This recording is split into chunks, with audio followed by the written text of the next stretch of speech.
Assalamualaikum warahmatullahi wabarakatuh. Alhamdulillah wassalatu wassalamu ala Rasulillah. Asyhadu an la ilaha illallah wa asyhadu anna Muhammadan abduhu wa rasuluh. Amma ba'du.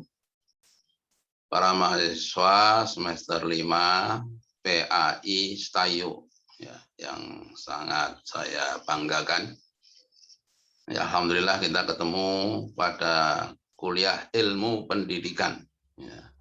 Untuk kali ini kita mata kuliah ilmu pendidikan mengambil topik macam-macam teori atau aliran pendidikan. Ya, ini merupakan pertemuan yang ke-6. Ya. Oke, kita awali bersama dengan membaca basmalah. Ya. Bismillahirrahmanirrahim. Ya. Jadi di dalam ilmu pendidikan itu dikenal apa yang disebut dengan istilah teori atau aliran pendidikan. Ya. Dan aliran pendidikan ini ya, pada garis besarnya ya, itu berpulang kepada 3 aliran besar, yaitu aliran nativisme, aliran empirisme, dan aliran konvergensi. Walaupun nanti dari macam-macam aliran ini akan berkembang aliran-aliran yang lain yang banyak jumlahnya. Namun semuanya berpulang pada 3 aliran ini. Ya. Nah, aliran empirisme ya kita bahas nanti ya. Aliran empirisme. Empiris itu kan maksudnya sesuatu yang nyata, yang kelihatan, yang bisa ditangkap oleh panca indera. Ya. Oleh panca indera itu oleh mata, oleh telinga, ya, oleh rabaan, lalu oleh penciuman, ya, sesuatu yang bisa ditangkap oleh panca indera itu namanya empiris, ya, sesuatu yang empiris. Tokoh terkenalnya adalah John Locke yang hidup tahun 1632 sampai 1704. Ya, sudah cukup lama nih, sudah 300 tahun yang lalu ya, lebih mungkin. Tapi ternyata masih teori-teorinya ini masih terus ya dikembangkan. Yang kedua aliran nativisme, ya, nativis, sesuatu yang dari bawaan ya. Ini tokohnya adalah Schopenhauer yang hidup tahun 1768 sampai 1860. Jadi setelah John Locke ya. Kemudian muncul 3 aliran yang ketiga, yaitu aliran konvergensi. Ini tokohnya adalah William Stern yang hidup tahun 1871 sampai 1939. Oke.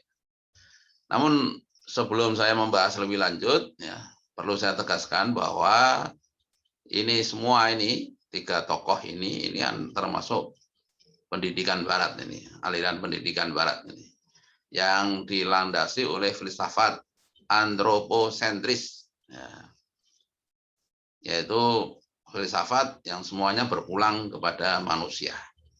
Beda dengan pendidikan Islam ya, yang dilandasi oleh filsafat antropoteosentris. Ya, theo itu artinya Tuhan, ya kan? Antropo tadi kan manusia. Ya, jadi filsafat yang berpulang kepada pemikiran di samping manusia, tapi juga mengacu kepada apa yang disampaikan oleh Allah lewat wahyu, ya, antropoteosentris. Kita bahas dulu aliran nativisme, ya. Aliran ini berpendapat bahwa anak tumbuh dan berkembang itu menurut kemampuannya dari dalam yang bersifat kodrati. Ya, sedang pengaruh faktor dari luar, dari lingkungan, dianggap tidak memberi bekas pada pertumbuhan anak. Aliran ini dipelopori oleh Schopenhauer. Ya. Nativisme berasal dari kata nativus yang berarti pembawaan. Aliran nativisme biasa disebut negativisme atau nihilisme, yang berarti bahwa pendidikan itu tidak ada atau nihil. Ya. Dalam ilmu pendidikan, hal seperti ini disebut pesimisme pedagogis.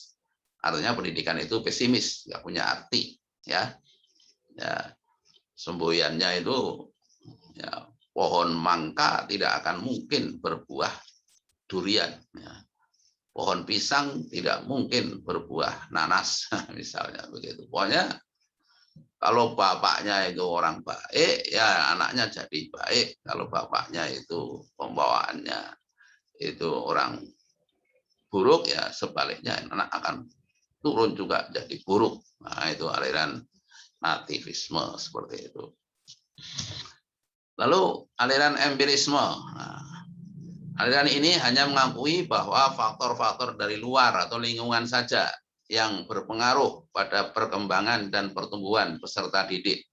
Sedang faktor dari dalam yang bersifat kodrati dianggap tidak berpengaruh terhadapnya. Manusia adalah hanya ditentukan oleh lingkungan serta usaha-usaha pendidikan semata-mata. Aliran ini ya, dipelopori oleh John Locke dengan teori tabula rasanya. Ya, tabula rasa. Tabul itu dari kata table, ya, rasa. Ya, table itu meja, rasa itu lilin. Jadi aliran tabula rasa itu aliran meja lilin yang menganggap bahwa anak itu nanti tergantung yang akan mengukir di atas meja lilin itu. Kalau dia diukir baik, maka akan menjadi baik. Kalau dia diukir jelek, maka akan menjadi jelek. Begitu, ya. Ini tergantung pengukirnya, tergantung pendidiknya. Nah, ini aliran ya yang tabula rasa itu. Jadi yang menganggap bahwa anak lahir itu suci bagaikan meja lilin, ya, yang bersih, dan isinya ditentukan oleh pengaruh dari luar, lingkungan, dan sebagainya.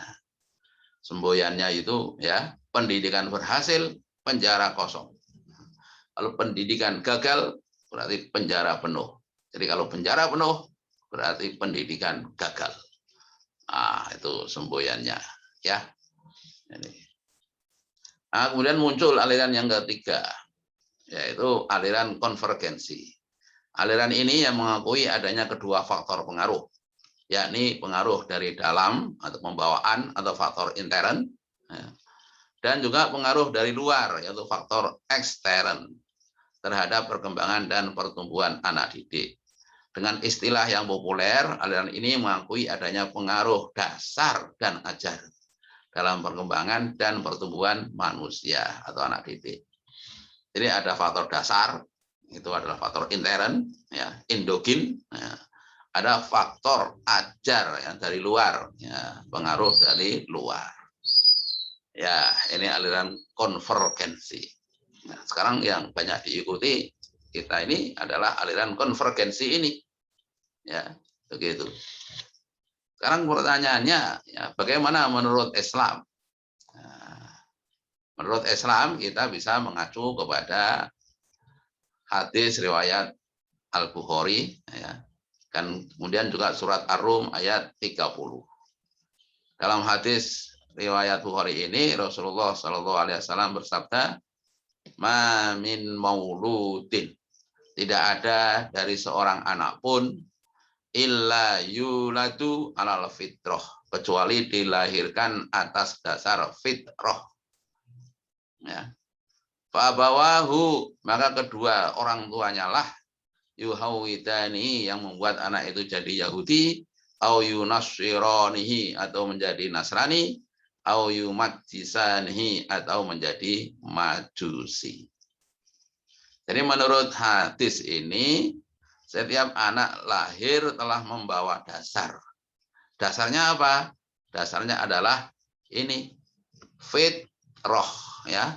Nah, jadi fitrah itu bukan suci bersih bagaikan kertas, bukan. Ya. Banyak orang yang punya anggapan fitrah itu suci bersih bagaikan kertas, ya, bagaikan meja lilin, ya, bukan. Fitrah itu pembawaan. Apa yang namanya fitrah? Fitrah itu adalah janihina lit tauhid, kecenderungan untuk bertauhid, ya, beragama. Begitu. Jadi menurut paham Islam, anak lahir itu membawa bibit keagamaan. Jadi bukan bagaikan kertas putih. Jadi kamu jangan salah paham bahwa yang dimaksud fitrah itu kertas putih, bukan. Tetapi membawa paham keagamaan. Ad-diniyah, fitrah diniyah, fitrah keagamaan.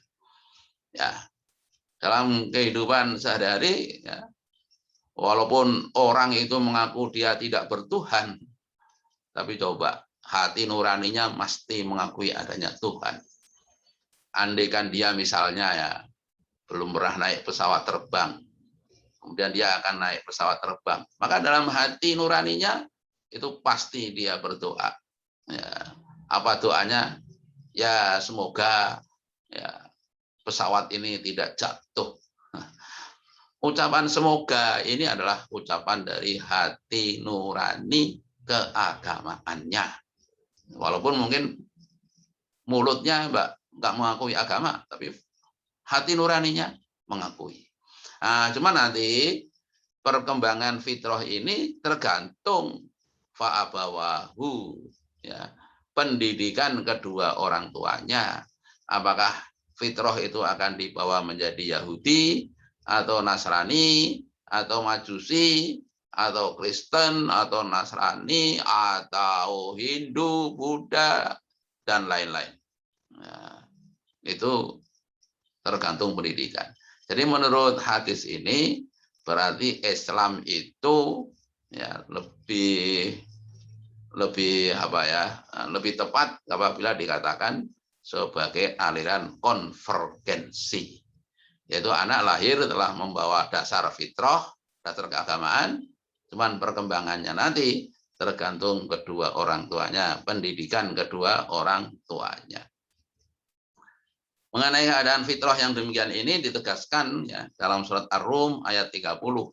Di sana Allah menegaskan, a'udzubillahi minasyaitonirrajim, fitratallahi fadaron nasa 'alaiha. Inilah fitrah Allah yang Allah menciptakan manusia atas dasar fitrah ini. La tabdila li khalqillah. Tidak ada perubahan pada ciptaan Allah. Maksudnya Allah menciptakan manusia sejak zaman Nabi Adam ya, sampai Adam terakhir besok, nggak tahu namanya Adam siapa, ya, Adam Malik atau Adam Semit atau Adam siapa, itu sampai besok itu manusia lahir membawa fitrah, kecenderungan untuk beragama, bertauhid. Begitu ya. Oke, saya kira ini ya yang bisa saya sampaikan untuk pertemuan kita hari ini ya. Kita tegaskan lagi ya bahwa ada 3 aliran dalam pendidikan itu. Yang pertama mengunggulkan faktor dasar, yaitu aliran nativisme ya, yang menganggap bahwa faktor ajar tidak ada artinya ya. Lalu yang kedua yang mengunggulkan faktor ajar ya, dan menganggap faktor dasar tidak diperlukan. Nah, ini adalah aliran empirisme. Dan kemudian aliran yang ketiga aliran konvergensi yang menganggap kedua-duanya sangat penting. Cuman kalau ditanya ya berapa persentasenya, kesulitan mereka ya. Apakah faktor dasar yang lebih dominan ataukah faktor ajar yang lebih dominan, berapa persentasenya, kesulitan. Inilah rahasia ilahi ya, rahasia Allah. Nah, kalau kita tarik ke ajaran Islam, mana yang lebih relevan? Ternyata Islam lebih relevan dengan aliran konvergensi ya. Kita akhiri bersama ya dengan bersama-sama membaca hamdalah ya. Alhamdulillahirabbil alamin. Wassalamualaikum warahmatullahi wabarakatuh.